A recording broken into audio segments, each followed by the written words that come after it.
Hello, and welcome to another episode of Scavenger Life. This is episode number 395 at scavengerlife.com. Hi, Jay. Welcome. Welcome to Trash Shelf Headquarters. Trash Shelf Radio. Where we are in winter mode. Yes. The mode I love the best. Except when it snows. Cold. Our fire's going. Yeah. Cozy. Yeah. The outside worlds, everyone's kind of just hibernating, and I love it. Yeah. It's very calming. I find that we get a lot done. See, that's like the opposite of most people. You're like, it's calm, it's cozy, and we got a lot of work done. It's like because like we're not doing anything. And now's the time when we have a list, and you can work on those lists. I find in the summertime, there's all these opportunities, and you're adding to the list, and you're going there. This is when we're like tackling everything because it gets dark at 3:30. So you're like, let's do it while it's light out. I do want to say hi to a new people. We've been doing the podcast for a while, but I find like we get a new people that kind of join up or they write to us and they've never heard us before. Right. And sometimes I just want to make sure that the podcast isn't just like we're talking to people that have been hearing us for a long, long time. Yeah. There was someone that messaged us through our eBay store. This person does not know we have a podcast, right. And they were like, hey, I see that you have a store. I have a store too. I just wanted to ask you, do you find like your sales are down this year? He was just wanting to have a conversation. And I just wrote, and I normally don't do this, but I was like, well, we actually have a podcast and here it is. And you could go, we talk about all this stuff every week. And then about an hour later, I wrote back and he's like, I don't even know what you guys are talking about. Like, just tell me, are your sales good or bad? You're like, we talk about this every week for the last 5 years. He's like, whatever, I guess, tell me. Just for a new people, this is not like a 5-minute quick update.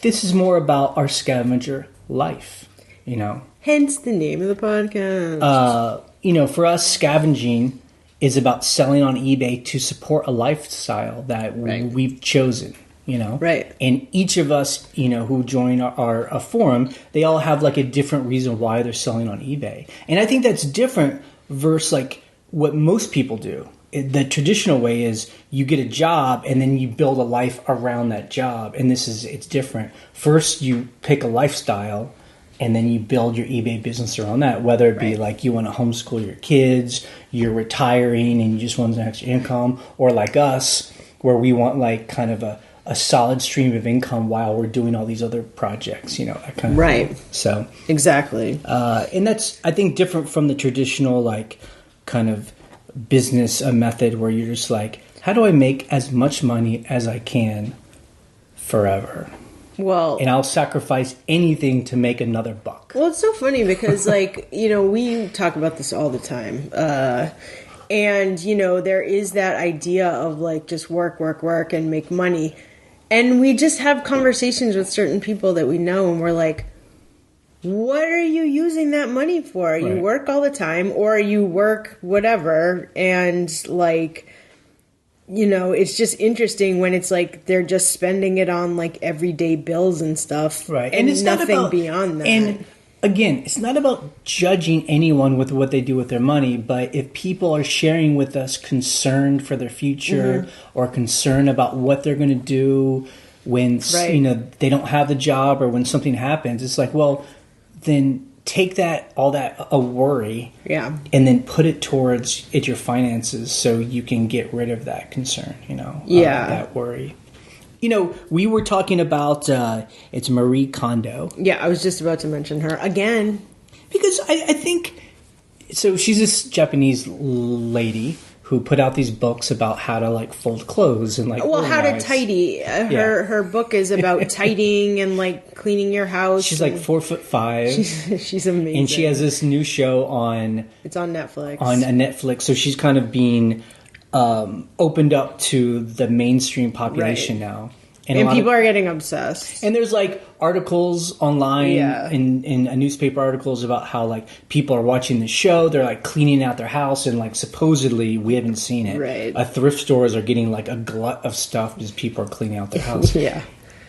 It has to do with scavenging because, that's where our scavenging fits in America, is that Right. People have so much stuff, and this show basically shows how just like the average normal American has just way too much stuff. They're not hoarders. Right. We just all have too much stuff. And what's interesting is you'll if you're in New York, we're like, we walk down the street in New York and we're like, somebody just left these designer shoes sitting on the curb, and they're like, here, take them. And we're like, who would do that? And same thing when you find like new with tags, like really nice clothes, you're like, who would do that? You watch this show and you're like, oh, like these people do that. They're like, oh, I have like an entire walk-in closet full of clothes I've never worn. They have tags on them. I'm like, when I watch that show, I just want to crawl into the TV because they'll be like, we're going to take this whole, these like 28 trash bags to give them to Goodwill. I'm just like, I wish I could crawl through the TV and be like, let me have this stuff. Scavengers. I saw that you put some telephones, some like cell phones in there. Like, give that stuff to me. But that stuff will make its way to the Goodwills, and one of us will probably pick it up. Well, one of the things I was talking about this morning, there are two things. Number one, the couple that we watched the episode last night, the husband was saying he works between like 50 and 70 hours a week at his job. And, he was basically in the context of like, I get home, I'm exhausted, our house is dirty, we have 2 toddlers. And we were like, wait a second. He works like 70 hours a week. Like, when does he see his wife? When does he see his kids? That's crazy. Well, it just... Yeah, I mean, people who say that Americans are lazy are crazy. I mean, Americans are not lazy people, for sure. That unfortunately seems to be a lot. Well, that's normal. Yeah, just a lot of work. And it's and that's basically what we talk about a lot on this podcast. Not just selling on eBay, but the reason why we do it is to have a work-life balance. Right. Where we're not just working all the time and not seeing each other. Because we talked about this. That's how my parents... Right. That's how I grew up. Dad gone. Goes to work. All day comes home late in the evening, has like 3 hours. Yeah. Family time, and not really very good family time. Right. And, my parents don't really see each other, and they kind of drift apart. They have like separate lives. Yeah, it's like a horrible... Yeah. It's a horrible recipe for like raising a family. Right. So about this show, though, what's interesting to me is when you watch it, it really... The drama isn't so much about, oh, look at all the stuff they have. Mm-hmm. It's how emotional people are. Yeah. About kind of somebody on the outside getting eyeballs on the way that they live. Right. And, some of it's like embarrassment, but it's also some of it is just like them seeing it through other people's eyes. Right. And you realize that people have a lot of this stuff because they're fearful or they're afraid. Like sometimes there's a reason for having all that stuff, Yeah. Because they're, what if I need this? What if something bad happens? Or I'm not feeling good about it's myself and this stuff makes me feel good. Well, what we were talking about too is, I know a lot of us have watched that show Hoarders, which is dealing with mental illness, like at the base of everything. And none of these people have mental illness. That's what I'm saying. Yet. So this show is very different because she's not dealing with people who have like a mental illness towards the things in their house that...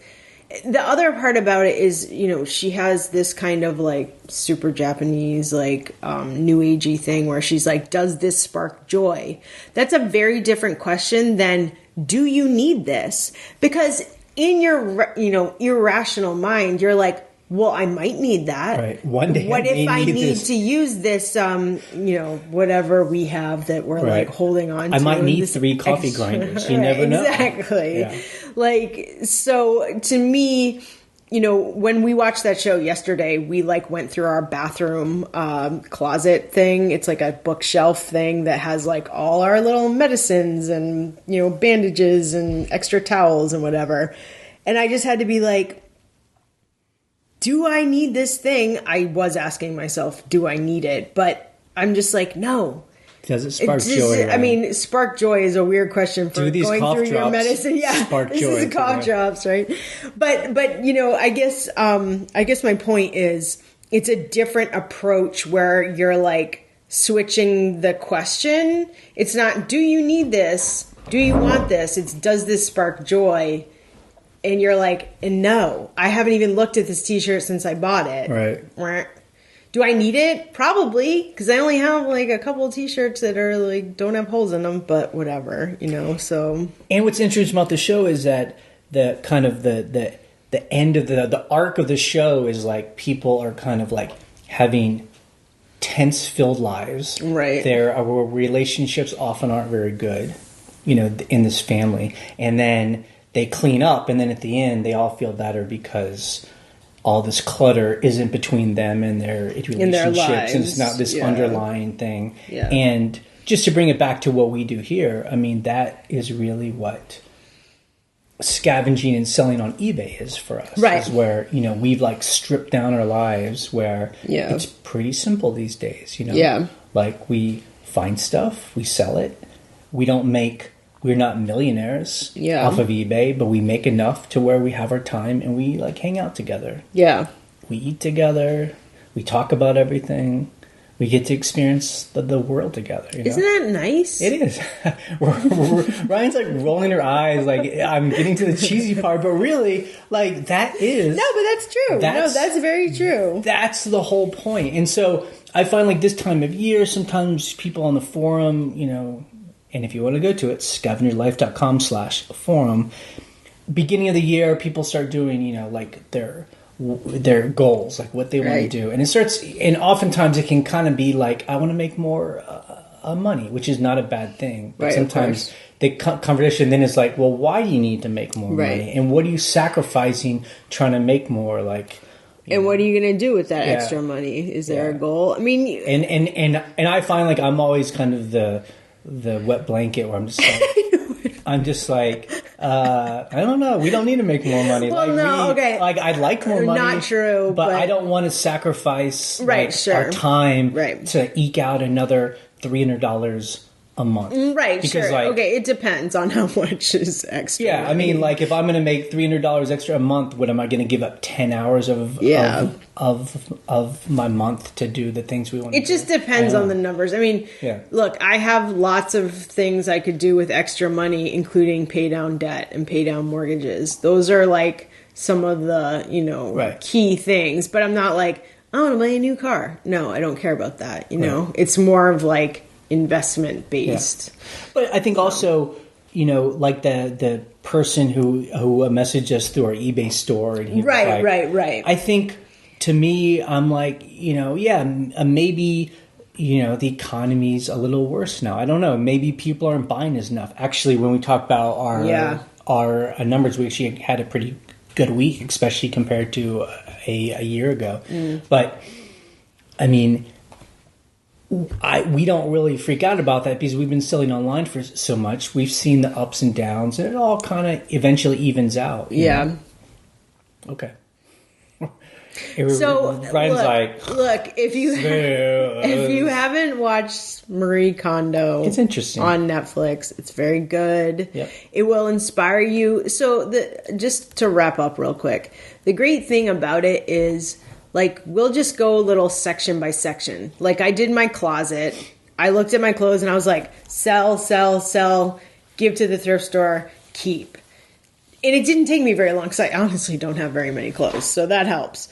But, so you kind of do it, like, we're not doing our whole house at once, but we do little sections. Like, you did your, like, bedside table yesterday. You were like, what is all this junk? Like, my bedside table is the most ridiculous thing in the world. It has, like if you go look at it right now, you're like, what are you doing? It has like little custom screws for something that I totally forgot what it's for. A couple dollar bills. There's like $2 bills. I know why they're sitting there, because they have stars in the serial number. I figured it out, so I kept those. Oh, and that's like something. It's special. People buy those, so I need to put those on eBay. But so it's funny because you can just go section by section. I think we did like some parts of our kitchen. We got rid of a bunch of pots and pans. Yep, cast iron. Oh yeah, we can talk about that. But like.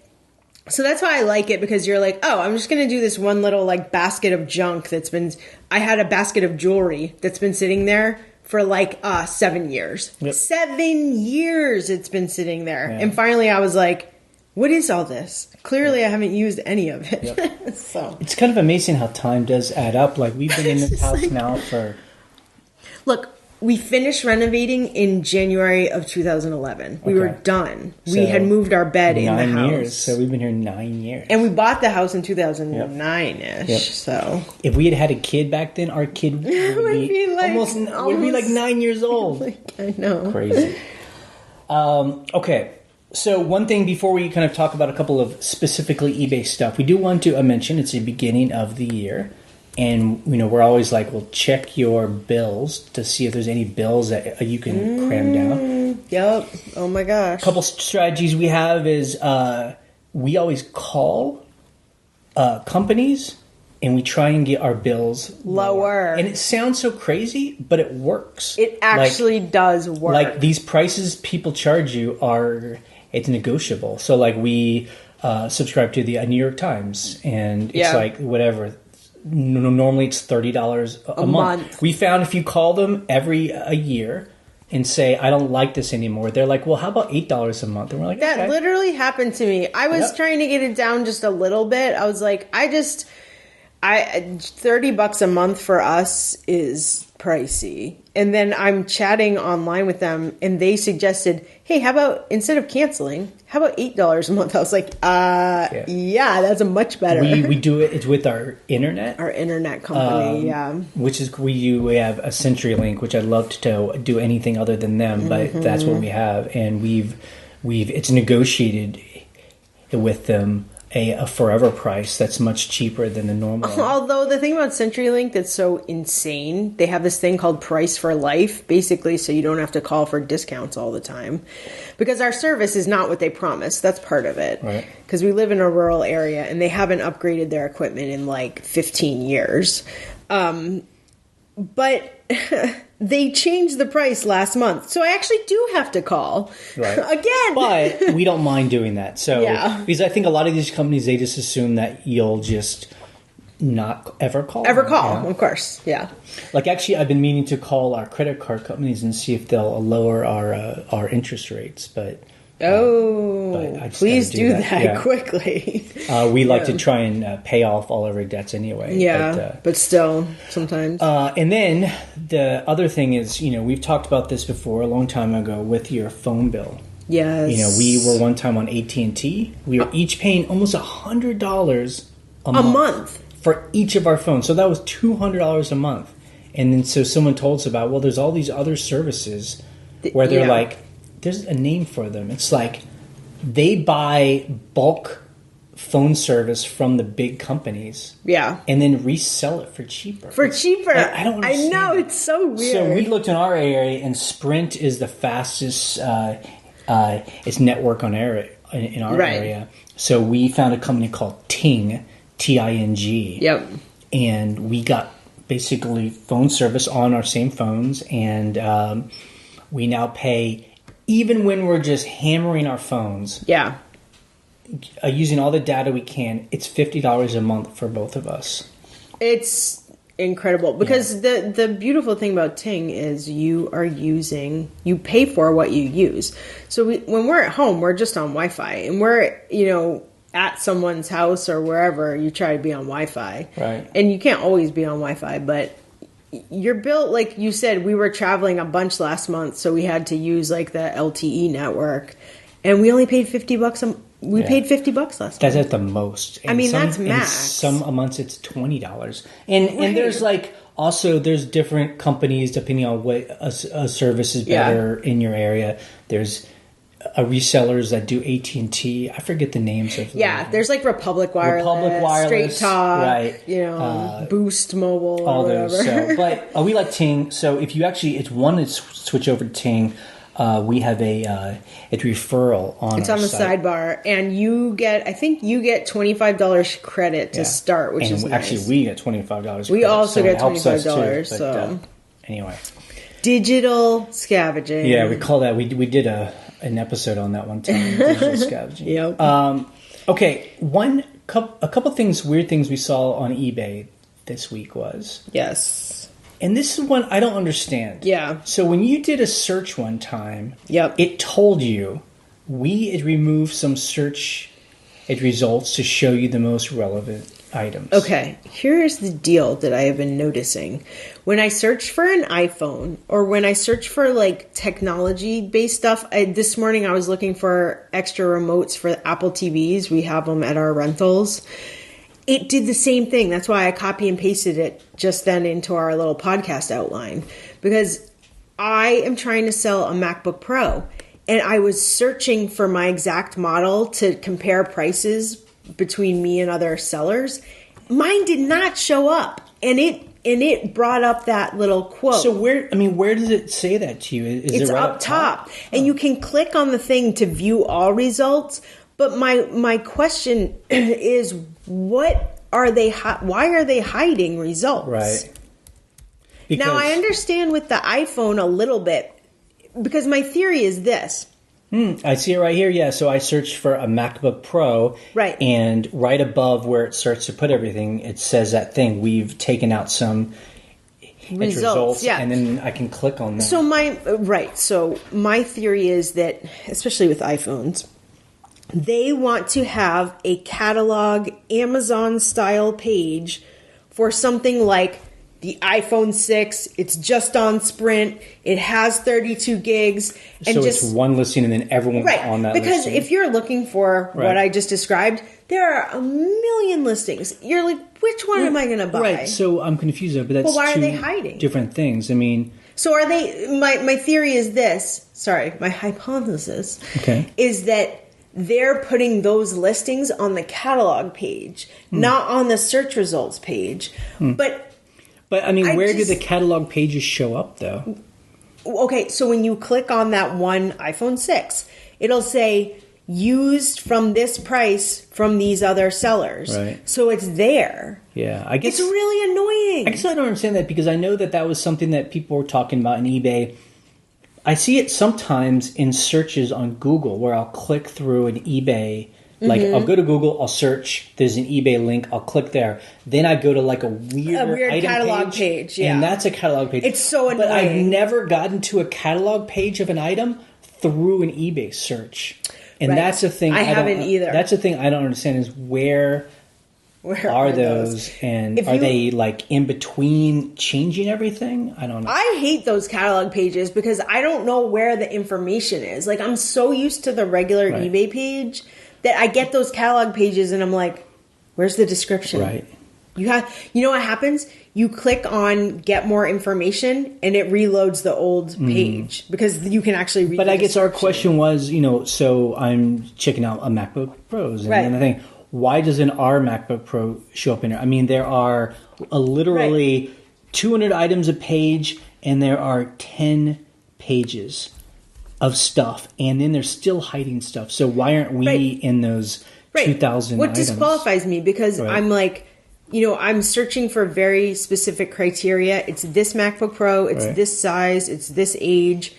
And I'm like, I am convinced that's why I haven't sold it yet. I'm like, my price is competitive. Because we've actually come down. We're a couple $100 cheaper than other people. So I'm just like, it's frustrating because I'm like, I've seen MacBooks sell for more than mine. And I just don't know why they would hide anything. Just why not just put the search the way that they want it? And maybe we're on the 15th page, but at least we're in the search results. Why even hide us? I don't know. It's frustrating to me. You don't know. I don't like it either because a lot of times when I'm buying certain pieces of technology, I want to buy it from a seller who has the actual picture of the item I'm going to get. And a lot of those catalog pages are catalog photos. And you're like, you got to show me the item I'm buying. It's like on Craigslist. When people put a catalog photo of a West Elm bed, you're like, no. See, it's different for Amazon, because with Amazon, the assumption is you're going to basically get a new item. Right. Or if it's a used, it's like a new in-box item. Or if it's a book, you're like, I don't really care. Right, and people will say acceptable or whatever. Yeah, sure. But for a lot of stuff that everyone buys on eBay, it's like, you're like, show me the thing. It matters. Yeah. All the little details. That's why I don't like the fact that for used, I don't know, I guess...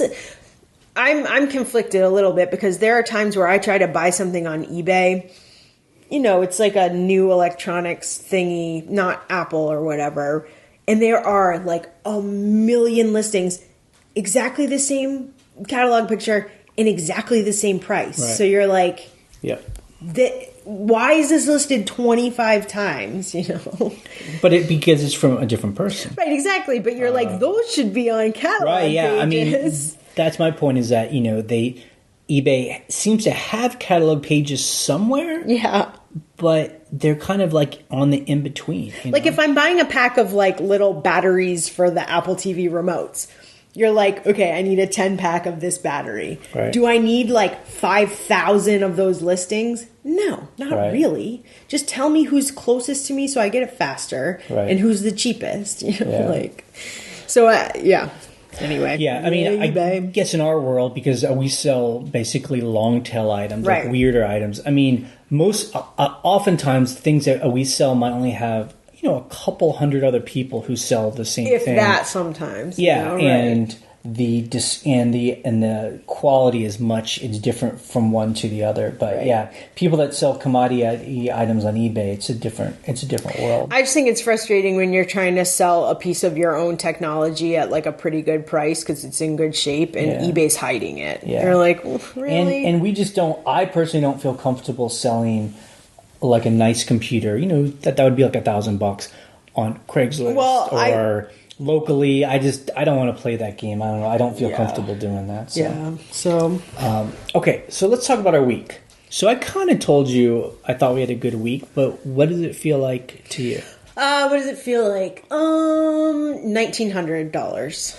Okay. That's what it felt like to me. It was $2,100.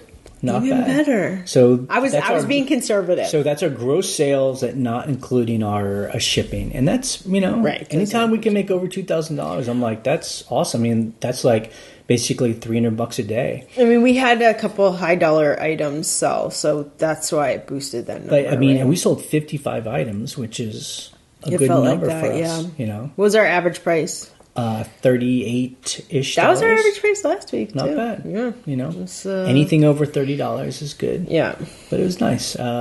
We didn't really do much scavenging. I mean, we haven't really gone too much. No. We haven't been to any auctions lately, So yeah, we will need to soon, though. Yeah.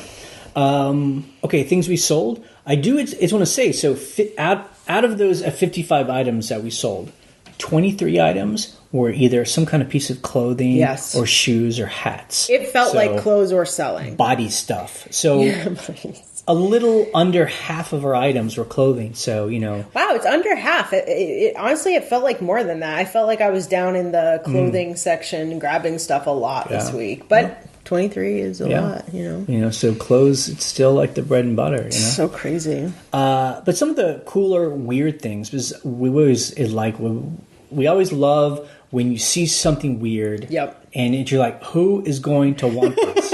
I'm going to get it anyway. You're like, I know someone's going to want it. You get it, and you list it, and somebody buys it. So one thing is we bought this weird oil painting at an auction, I don't know, 6 months ago or so. A few months ago, yeah. It was like a vintage, it was like a Greek Orthodox oil painting. Yeah, which is like some like guy with like a whole. It was dated 1943. Yeah.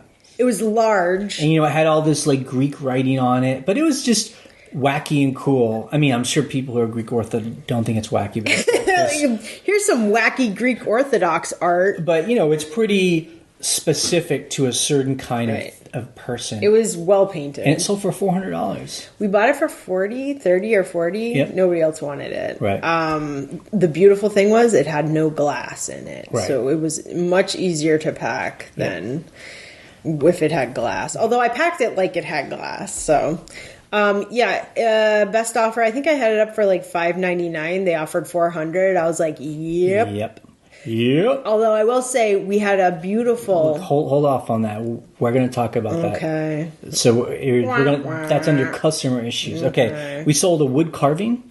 It was just like on a table a lot where there was just all this gewgaws and stuff. And there was like this wood carving that turned out to be... From New Zealand, yeah.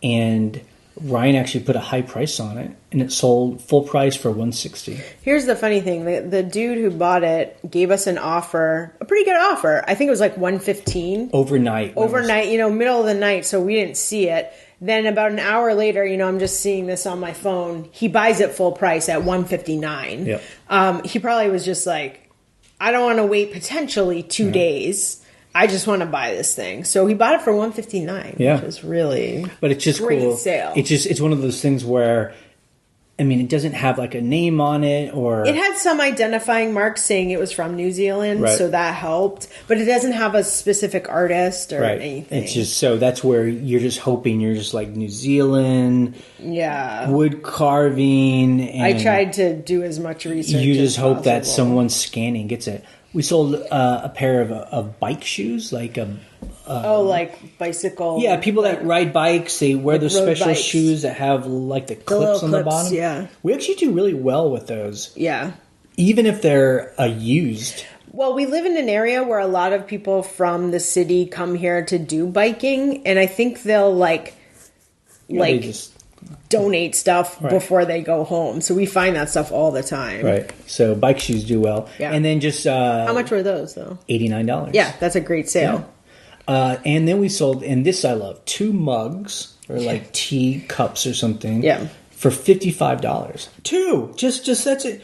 Just little mugs. Which ones were those? Little mugs. It's a brand, Arabia of Finland. Oh, Arabia of Finland. Yeah, they're kind of mugs like soup dish things. Like almost like a French onion soup. I find so it's probably been at least a couple of years, maybe even 3 or 4.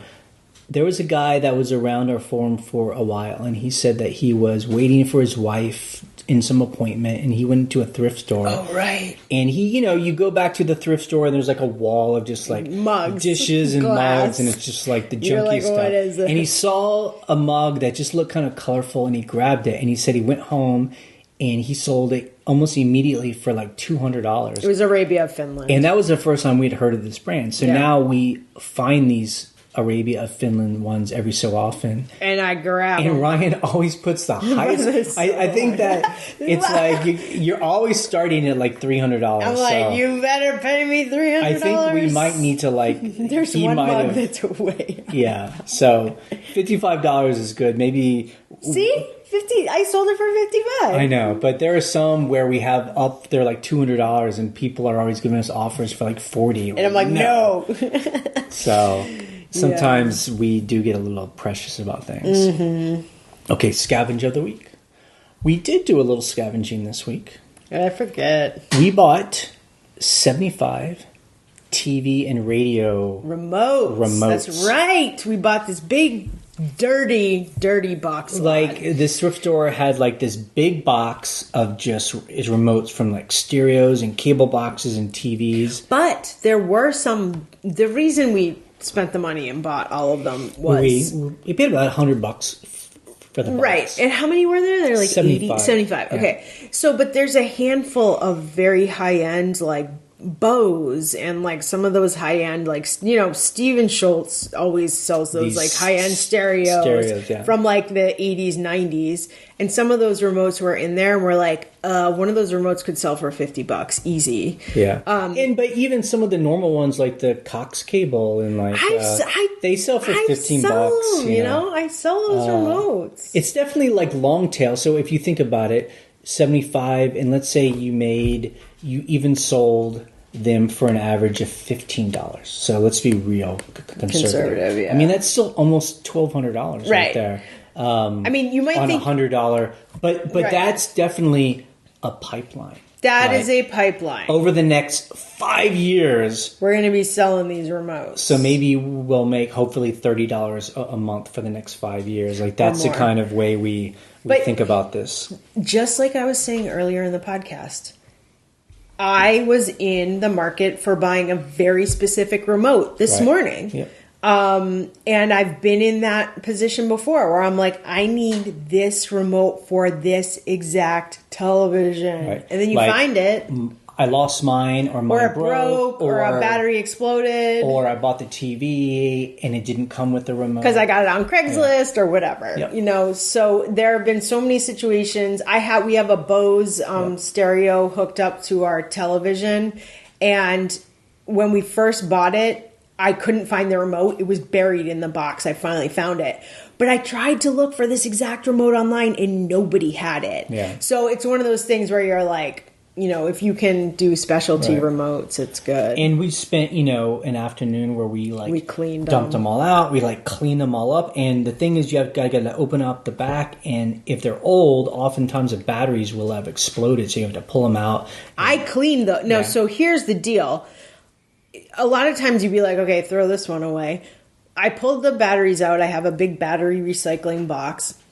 You can clean the connectors. I know Steven Schultz is listening to this, and he's like, yep, that's how you do it. Right, because the batteries have, chemicals in them, and they explode over time. So it's all this, white... It's this white, powdery, chunky stuff. But so you brush that stuff off, and you can clean it with vinegar and alcohol. And sometimes I even get some sandpaper out, and I sand the connector things. I forget what they're called. And that helps. And then I put batteries in, and the way that you test a remote, how you do it with an iPhone anyway, is you use the front-facing camera, and you turn your front-facing camera as if you're about to take a picture, and you point the remote with batteries in it, and if you see the flashing red light, then it works. Because for some reason, the front-facing camera is at the right... it's a different frame rate. Frequency or something. Because it's like something about the resolution and the frame rate on the front facing that's small. You know, it's a cheaper camera for front facing than it is on the other side. Because on the camera where you take a picture of your friends in front of you, I've tried to do the remote on that and I can't see it. So that's the way I figured out how to do it. I don't know about an Android phone, but what's funny is that I think the way we learn that people buy these things is from... There is this couple on YouTube, I don't know if they're still there, GillDaddy. They sold remotes. The Gill people. the Gill Mama. It was this couple, and it was the first time I had heard about Goodwill bins. I mean, this is 5 years ago. And they would do videos, they were haul videos. They would show wouldn't show what they sold what they got. Yeah. And they would do it in the parking lot. So it's interesting. They would have the cart, and as they're putting stuff in the back of their car, they would be like, look, there's all these remotes. Yeah. I'd be like, we were like, what are you talking about? Oh, yeah. Because when you go to any junky thrift store, you're like, look at these remotes. You find that box, it has all the cables all tangled. Then its remotes are often in there. Right. And normally they don't really go bad. You know, they just don't have batteries or people throw them away. They don't really break. I've never had a remote that didn't work, but long tail. Anyway, those are like baseball hats. Those are like mugs. Yeah. If you can get a pipeline of them, that's great. Yeah. But don't think that you can just build a store on remotes.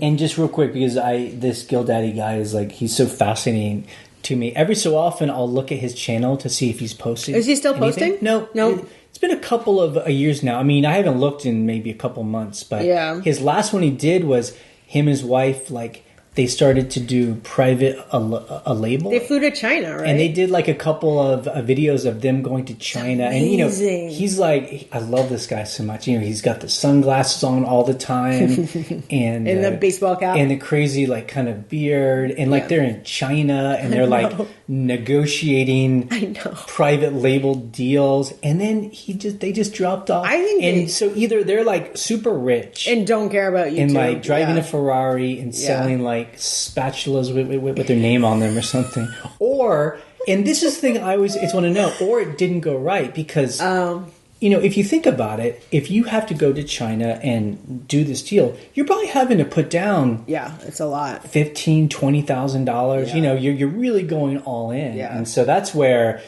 that it would make me nervous because that better work. It's that holding cost that you have. But I wish I could know What happened? I don't know. Who knows what happened to Guild Daddy? Somebody must know them personally, but Guild Daddy. Yeah, they are definitely interesting. When that was such an amazing video when they went to China. I also know this about people who make media. It's exhausting to make media and also work all the time. Yeah. So that could be part of it. They could be, like you said, doing great, and they're just like, we can't do the videos anymore. I did just check their YouTube. Yeah, Gil Money. Gil Money is overall, but he's Gil Daddy and Gil Mama. Gil Mama. They must be like Gil. So it's been about a year since they posted. They haven't posted anymore. Yeah. I think too, just with we've been around long enough where we see people kind of come and go in the online selling world. I think people also they just get bored and like sure they do other things. I think you can also have it starts. I mean, you never exhausting. know. Like we've talked to people who are like full-time eBay, and then all of a sudden they're like, I got a really good job, right? And like therefore their YouTube channel is no longer relevant. Yep. They're like, yeah, I got a job. Yep. And it's great, and I love it. And we're like, cool. That's what I wish everybody could have. That Cool. Yeah. Okay. You're like, I can do a whole podcast just about him because most of his videos it would be like the two of them driving in the car. Like a lot of people do this. It's weird. They put the camera on a mirror, and they're just driving. And they're just talking, and it's like noisy. but it's like he does all the talking, and she just sits there. And he's just doing like motivational talking. It's like I think our podcast should now turn into a podcast dissecting every YouTube video. No, not of them, but okay. So there's a podcast now about This American Life where they dissect every This American Life episode from the first episode. Like, how meta is that? So we should change our channel into dissecting other podcasts. It's before there was a theme. Before there was a theme. Okay. Yeah. Okay. Let's go. Okay. Anyway. Okay. Customer issues. This is interesting. This is okay. These are the ups and downs of being someone that sells online. We woke up one day and we sold another piece of artwork for a lot of money, $539. So actually, we sold that $400 one and this $500 on the same day, and we were like, "Wow, we had $1,000 day." Right. But this person, they had given us an offer. They had just joined eBay. Zero feedback. I'm assuming just to buy this piece of art, and they never paid. They never messaged us, and it was just it's just one of those things where like we never had the money in our hands, but it was like it was a sold piece potential. Of art. And it's just like heartbreaking. You're just like, why did you make me an offer if you don't want to buy this thing? Anyway, so annoying. And then we sold a piece of furniture a couple of weeks ago. I feel like I can't even talk about this because it's okay. So frustrating. Let me do it, okay? So this guy, he buys a piece of furniture from it. We do all of our furniture is a local pickup. And he lives about 4 hours away, 3.5 hours away. And he's like, oh, it's local pickup. I didn't see that. Can you bring it to me? I was like, well, I said I would do it for $200. He's like, nah, I'll just come and pick it up. So he also wanted us to ship it UPS freight. Right. And we were like, this is not real. I mean, I was like, if you want to figure out how to ship it, we'll hand it off to UPS. Whoever. But anyway, so we schedule it, and he comes down on like a Tuesday. Nice guy, he drove 3.5 hours here. He looks at the chair. We have a friendly conversation about just life. We put it in his truck, and he drives away. He gets home, and that night we get an email that says, I want to return this. This is not as described. And what happened was that he was like decorating someone's house. The person saw the chair. They didn't actually like the chair. And so he was saying it was our fault. And so we called eBay, and we were like wondering, like, this is local pickup. We don't have returns on furniture, and how can they say it's not as described if the person saw it in person? And eBay actually had to say, well, let us call you back because we don't really know the answer. The guy actually called back, and he just said, we don't really have a way to deal with this, but you just have to take the return. So we did. We're like, just bring it back, and then he messaged us and says, I want you to meet me halfway because I'm not going to drive all the way back. And I said, very friendly, professionally, local pickup, local drop off. And he knew the deal. He was like, okay. We set up a time. And actually, I think that he was, and just to be clear, I was a little nervous because just like, I could tell he was a little bit upset and all that. But it turned out, I think he was more embarrassed. And he was like, just let me drop it off. You don't even have to be there. I'll put it on the porch and I'll trust that you'll give me my money. So, and he didn't give us bad feedback or anything. Not yet. I don't think he will, though. But, we had to return his $450 for this chair. So anyway, that's a kind of a week it was. So we sell a piece of art for $400, but then we have to do a $450 return. It's like, oh, so painful. But that's just the way it is. I do not know why eBay allows returns on local pickup items. You know why? They allow returns if you have returns turned off. If someone says item not as described, doesn't matter what it is. Right, but I mean, they should have like a rule that on local pickup items, you can't do an item not as described. I mean, you picked it up in person. Yeah. And the other thing too, when I was talking to them, I talked to 2 different reps actually, because I was like, "Are you sure?"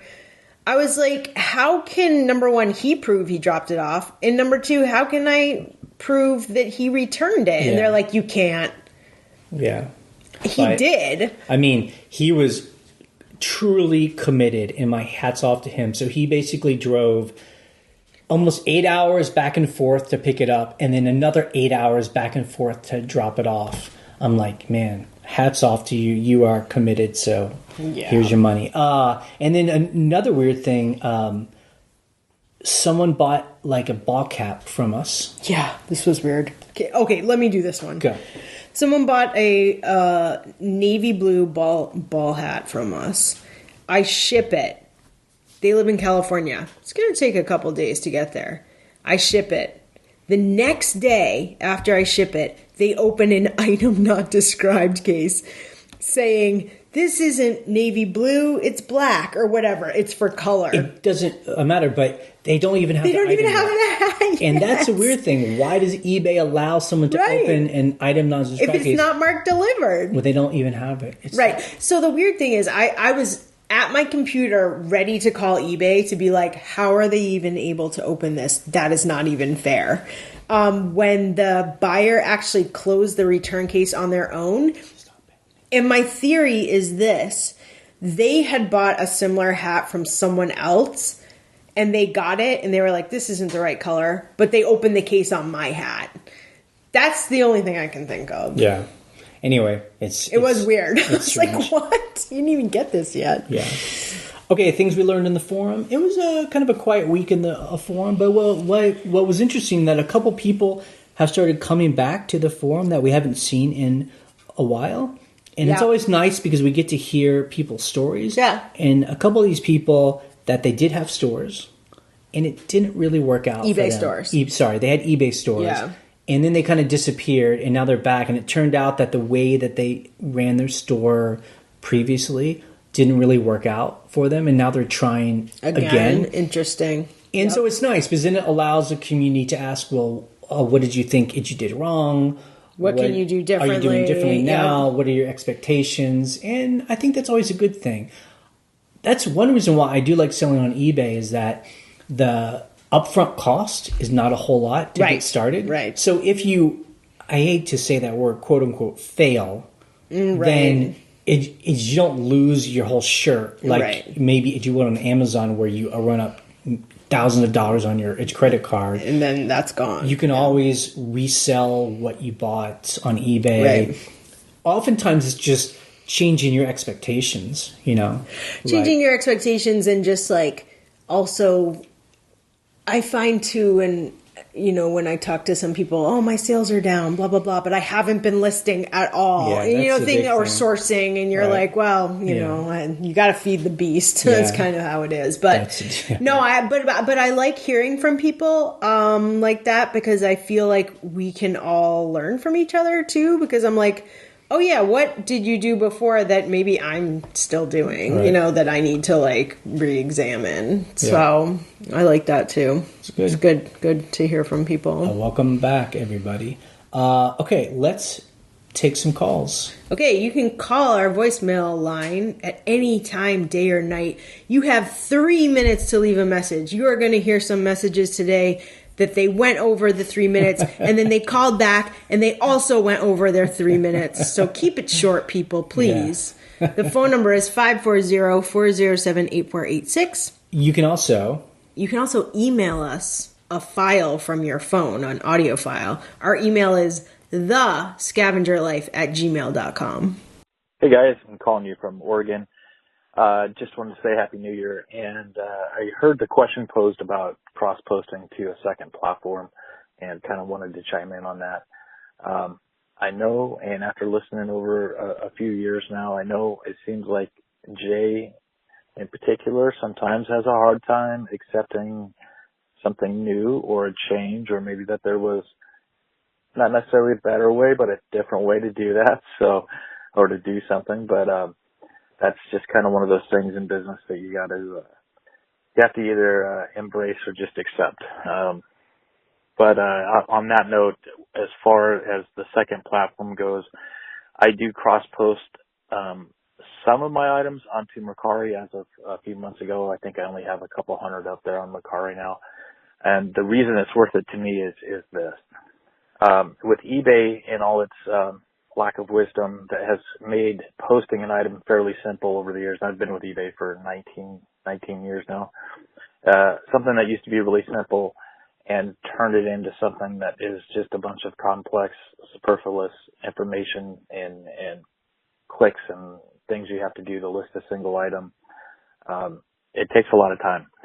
So when I have my photographs taken, use my phone primarily, and until they change the ad, now I have to get on a desktop to list one item. But I'll take my photographs. Once I get the eBay listing done, what I do is I copy the description, and then I go to Mercari and I open it up, I add the photos and paste the description, write a new title because it's shorter than eBay's, and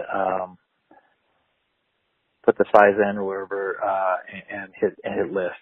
It literally takes me less than 90 seconds to do a Mercari listing. And so for me, it's worth it.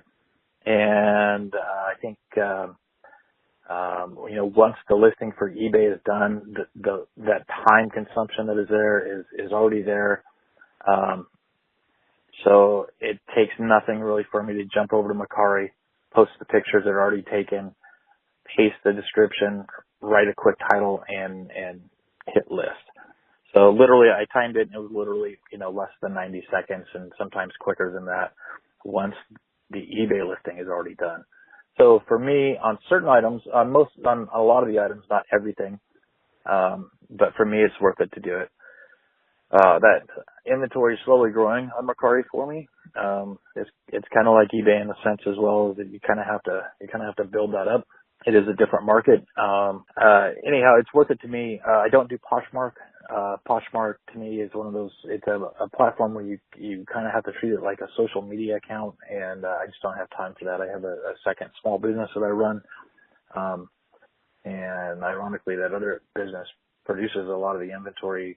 We get paid to do certain jobs that produces a lot of inventory that we actually wind up putting on eBay and Mercari.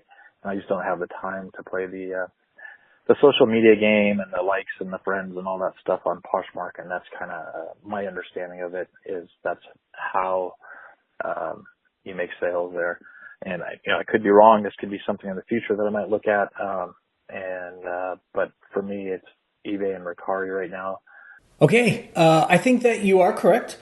I am definitely the guy on the podcast and the forum where I'm always like hesitant about jumping in to some kind of new thing, because it seems like that happens every 6 months. Some new platform pops up. Oh, you should sell on 11 Main. Oh, you should sell on this one. You should sell on that one. And I'm always like, show me the numbers. Show me that it's worth it. Well, that's what I want to say about this. Okay. About Mercari and whatever else, second platform, third, many platforms. It only takes 90 seconds. That's fine. Times that, times however many listings you have in your store, and that's how many hours, you're taking to list on a second platform. And also, Mercari is not automatically synced with eBay. You sell something on Mercari, you got to end it on eBay. You sell something, I've done that before, where I'm like, so it's just adding complexity. So everything's a little more work, but then everything gets a little more complex. It's all fine if you're into it. If the numbers are there. Right. And that's what I would love to hear from this guy. So, how many things you have listed on it's Mercari. Right. And how many things are you selling every month? And how much money do you make? I mean, like if you're making $1,000 a month, I'm like, oh, that's actually pretty interesting. I see numbers that people post to the forum where people are making like $50 a week. I don't know if that's worth it. How much work do you have to put in for $50 or $90? It's the same way with Poshmark. It's interesting. He says he chooses not to do it on Poshmark. Okay, I mean that's fair. So you're making, and he explains why he doesn't think that that's worth it. So we each have our own reasons why we choose to be on certain platforms and not on others. The people that seem to do really well on like Etsy or Poshmark is because basically they're full-time those platforms. Mostly full-time. Like I know one person that was selling on eBay, and then she started to sell on Etsy, and she was always complaining about eBay and didn't like eBay, and then she just went full-time Etsy, and she's doing pretty well on Etsy, but that's where all of her effort is. And to me, I'm always like, is there a way where you can cross-post to all these places and be making a considerable amount of income on each one? To me, it just seems like once you start mixing stuff up, then you start to make a less on eBay, and then so you're making all the same money, but you're just making it on different platforms. So, right. I just like simple. I like simple. For us, it's not even like we don't like the new stuff. It's like the sales are on eBay. Every time I've cross-posted places and even like got my numbers up in other places, I'm just like, my sales are on eBay, period, end of story. Yeah. That's what I want to focus on. That's where I make the sales every day, every week, every month. Yeah. That's it. Yeah. So anyway, please, I would love for either call back or come to our forum, scavengerlife.com/forum. And tell us what kind of numbers do you have on Mercari? So that way, then we can determine if it would be worth it, We have changed, and I've said it's before, we have changed our business strategy based on calls such as this. We've changed how we do things because someone with a logic and proof explains to us a better way to do something, and we're like, this, I just don't see it yet. Hi, Jay and Ryan. This is Rhonda calling, and I have two things. One, I called a long time ago and asked you about bulk editing. I had put a message in to eBay that I was going to be out due to surgery, and just letting people know the cutoff time for the one-day handling, and then anything after that would be delayed, obviously. Anyway, so I did their find and replace feature and was not ever able to get it changed. It doesn't work. Their find and replace does not work. So I guess I'm just giving everyone a heads up that to not put any notes in there that you don't plan to have in the listing, for the life of the listing. And secondly, you were just talking 2 weeks ago about the late shipment rate for Christmas Day and the George W. Bush holiday. And I actually went back and looked at my listings because my late shipment rate just kept climbing. And I knew I had a few packages that were late, but I had no idea that it was that bad. So I started looking through, and for the month of, it only goes back 3 months. For October, November, and December, I had multiple listings marked as late shipment, and they clearly were not. And I just don't understand how that happens, because you would think it's automated. But, I had been changing my handling time back and forth due to travel. But, I just, unless somebody's manually doing it and messed it up, I just don't get it how that happened. And so I have a late shipment rate, and I can't go back any further and check it out, nor even if I had the records, they said that they would not be able to change it any further past that. So this has probably been going on for a while. So just a heads up for everyone to check that, especially if they're like on the edge of losing their top rated seller status. That's all for today. Love everything you guys do. Bye-bye. Okay, number 1, find and replace.